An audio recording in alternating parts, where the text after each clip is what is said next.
Hi guys, I was always wanting to grow a butterfly in my garden. Today I'm going to show you the steps of growing a butterfly. So first we found these caterpillars roaming on a cabbage leaf. So we took the cabbage leaf and put it in a box. Once I found these caterpillars, I put them into a box and drilled some holes on the lid so they can breathe. Then you can see that there is a larvae there. That is a stage of a caterpillar where it makes a cocoon. And so you can tell that by the color which one is recent and which one is older. Then I saw, after a few more days, I saw this butterfly come out of this cocoon, but it's still in the healing process of the wings, so it won't fly yet. Or you could say the wings are waiting to be spread fully.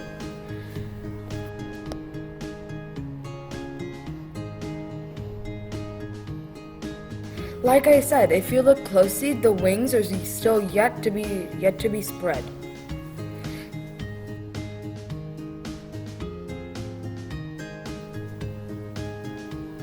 I waited for a day, and then I found all the butterflies with their beautiful wings spread.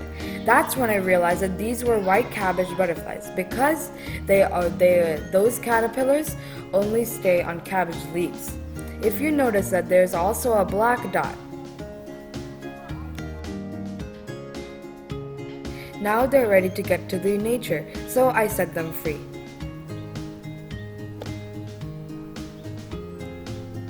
It was so nice to see them flying. It was so much fun taking care of these butterflies through different stages. Hopefully I get to see them roam our garden again. I'm really proud of myself for keeping these safe, and you can too. Don't forget to love nature.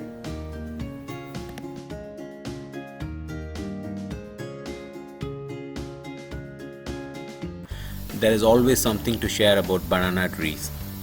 Do you know banana doesn't belong to a tree family?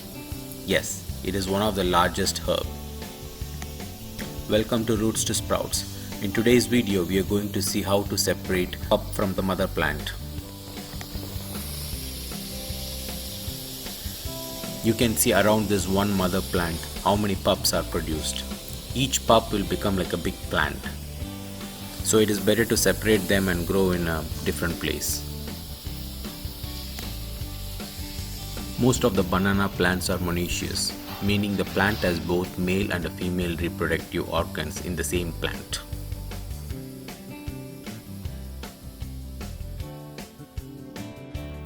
Before you start separating it, I personally recommend water your soil or the mulch well and then clear the surrounding and remove the mulch, because the more you loosen the soil, it's easy for you to see the roots and the connect between the sucker and the mother plant, because the tuber that connects between the sucker and the mother plant, it's very important to know where to cut and separate the suckers. As you see, what I'm trying to do there is I'm getting as deep as I can to see and get a clear view of the tuber connects the mother plants, so that I can know where to separate this sucker. Other thing I want to highlight is about the earthworms. Especially when you have more mulch, you will see a lot of earthworms. That's what I saw when I was clearing the surroundings and taking off the mulch. I saw a lot of earthworms over there.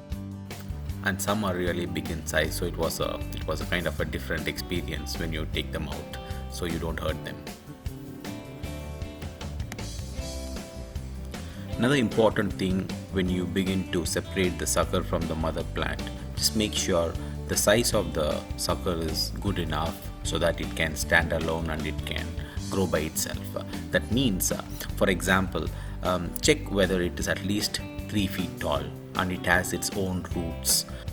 Otherwise you will see either there is a slow growth or it may die. So it's better to always check the healthiness of the sucker before you separate. So when I was digging and seeing the root system, I did see roots coming out from the sucker and it looked healthy. As I said earlier, look at the size of this earthworm. It's really like a small snake in size.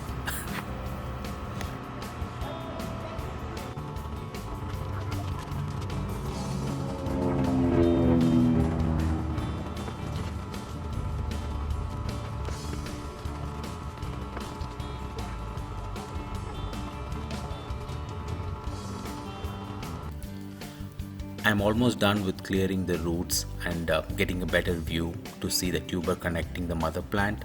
As you see, it's a white in color, the tuber that connects the sucker and the mother plant. I tried my best not to damage the roots between the mother plant and the sucker. It's not a big deal because there are plenty of roots and it comes back, but I personally don't want to damage the roots, so I was a little bit cautious about while digging it or clearing the soil around the plants.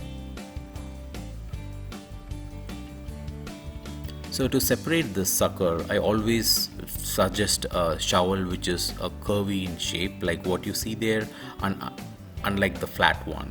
So when you use the curved one, it just cut the sucker, not damaging the other pups surrounding that. If you use a flat one, there is always a chance for other pups getting damaged as well. So I continued the same process for the second pup.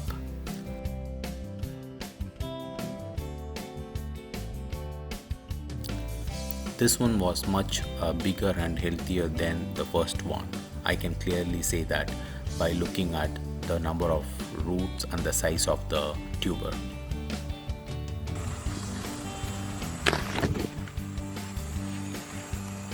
And this is the size I would strongly recommend you when you're doing a separation process. It's not that the first one will not grow or it will have a slow growth, but this is the exact size and the healthiness of the sucker that you should target to separate from the mother plant.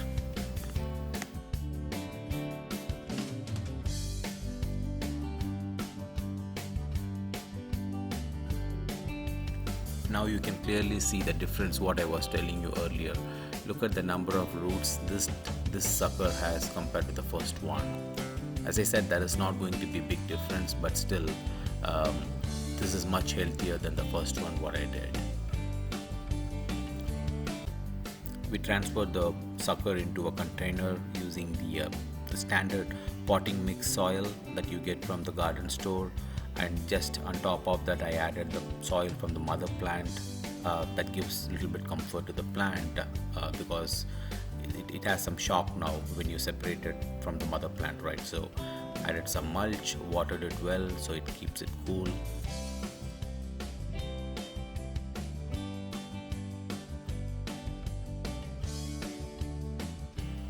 Repeated the same process for the second sucker as well, as we transferred it to a container. And I always, as I said, I add some soil from the mother plant. I hope you like this video. Talk to you soon in the next video. Thank you.